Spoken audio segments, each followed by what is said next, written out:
Season మారడంతో దోమలు రావటం ఎక్కువైంది.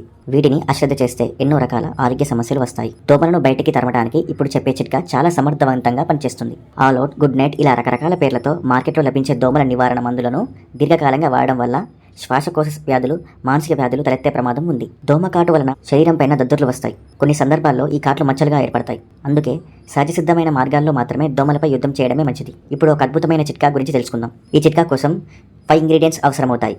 వేపాకులు 50 గ్రాములు తీసుకొని మెత్తగా పొడి చేసుకోవాలి. 50 గ్రాముల వెల్లుల్లి తొక్కలను బాగా ఎండబెట్టి పొడిగా చేసుకోవాలి. లాంగ్ పెప్పర్ 2, 25 గ్రాముల లవంగాలు, పలావ్ ఆకులు రెండింటిని తీసుకొని మెత్తని పొడిగా గ్రైండ్ చేసుకోవాలి. వేపాకుల పొడి, వెల్లుల్లి తొక్కల పొడి, లవంగం, పెప్పర్, పలావ్ ఆకుల పొడి అన్నింటినీ బాగా కలిపి నీటిని చేర్చుతూ మెత్తని పేస్ట్గా తయారు చేయాలి. ఈ పేస్ట్ని చిన్న చిన్న దిమ్మలుగా చేయాలి. వీటిని 3 గంటల పాటు ఆరబెట్టాలి. బాగా ఆరాక గాలి చొరబడిని డబ్బాలో వేసి నిల్వ ఉంచుకోవాలి. దోమలున్న ప్రదేశంలో ఒక్క దిమ్మను పెట్టి వెలిగిస్తే ఆ పొగకు దోమలు పారిపోతాయి. ఈ చిట్కా చాలా ఎఫెక్టివ్గా పనిచేస్తుంది.